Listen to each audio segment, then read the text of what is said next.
because he was angry at me. Right. It wasn't because, he was disappointed in me or this or that. It was because he knew best. Yeah. He said, okay, listen, you're going to go through things in life, but I don't have time to explain that, so listen to this one word and don't do it, kind of thing. Yeah. And that's when I started realizing, you know what, I'm a knucklehead. I went through knucklehead. 난 완전 바보다. Right, I'm a knucklehead. Right. I went through all this, and to not regret, because in life, like I said, I don't like to regret anything. Yeah. You might feel it, but I don't like to admit it, because like I said, you make that decision, right? And it doesn't help anything, right? If you spend all your time going, oh, I should have done this, I should have done that, you haven't solved any of your problems. Exactly. That's a great way to put it. Right. And so when my father, when I haven't talked to him in a while, and the communication parts wasn't there, but first thing that I did is I apologized. And so this is at that point, you hadn't talked to him for a while, but then you got in touch with him and said, I'm sorry. Right, I'm sorry, and I wanted to let him know that I always did have him on my mind, but I just couldn't express myself, And but like I said, by coming to Korea though, it was such a great life-changing experience, and it was one of those things where now I wanted to build something. I wanted to develop something. I look at myself sometimes as a life developer. You have like construction developers. You have these kinds of. I feel like I'm a life developer. Okay. And my big thing was when I saw DJs out here, the culture for DJing was so primitive. It was very... Let's not go primitive. Let's go... It was old school. Yeah, it was old school. It was very old school. But, I mean, the roots that it came from, I could definitely respect the older DJs. But the new school generation DJs that I saw, I couldn't give them props. They were like, discotheque DJs. Right. They would spin like 45 minutes. Yeah. And they weren't even really mixing. It was like... I was like, what is this? But that anger triggered me to get to another level.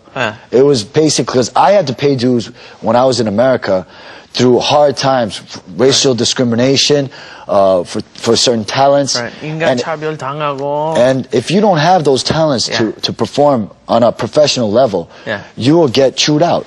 You won't get any respect. But what I saw... 야단 맞을 거예요. You'll get chewed out. Okay, good. But in Korea, I didn't really see that the technique was there, the technique level, I started understanding why they DJ'd like that, and sure, it's all they know, right? But I couldn't agree with it. You hear the same song in a discotheque over 20 times in one night. I can picture that. I was here in Korea that time. I remember. But we've got a little treasure that you have brought with you today. I believe it's time for Star's Treasure. Right.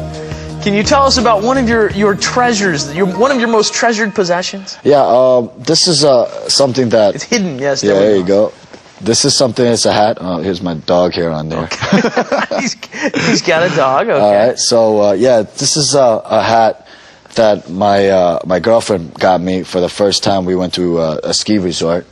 And, my ears were chilly, and so she ended up and surprised me. How long ago was this? This was over a year ago. And,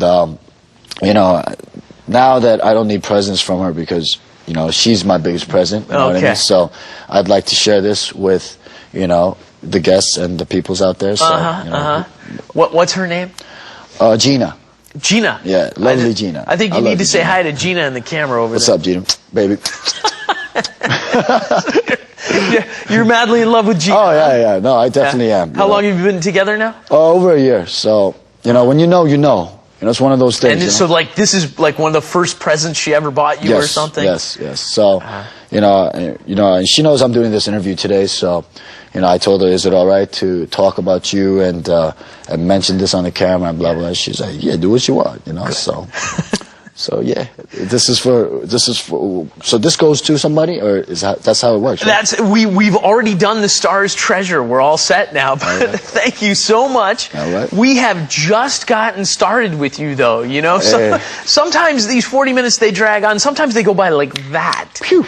And that one went by like that. You've got all kinds of good stories. And I'm looking forward to hearing a lot more good stories. All right. Because we've got a whole nother episode with you. We'll be back here next week. Next week. Don't forget. All we'll right, be brother, back. man. It's good to see you, All man. right. It was really good to see you. Next week. Thanks for joining us. And everybody, you be sure to be with us again next week to hear about how Drunken Tiger got started and what he's been up to the last 5 years. All right? Thanks for being with us, everybody. Bye-bye. And now it's time for a shot of Korean. 한국의 주거 공간 중에 아주 특이한 곳이 있죠. 바로 고시원입니다. 아주 싼 월세로 살 수 있고 아주 작은 방들로 이루어져 있는데요. 옛날에는 주로 고시 공부를 하는 사람들이 살았지만 요즘은 아무나 다 살 수 있는 곳이죠. 그런데 이 고시원을 외국인에게 어떻게 설명해야 될까요?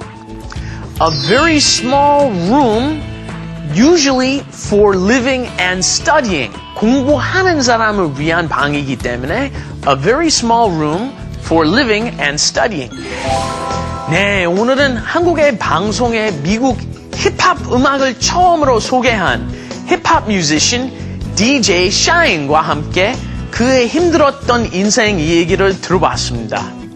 다음 이 시간에도 DJ 샤인을 초대해서 그의 인생과 음악에 대해 더 깊이 있는 얘기를 나눠보겠습니다. Thanks for being with us. We look forward to seeing you next time on Star English. Bye-bye, everybody.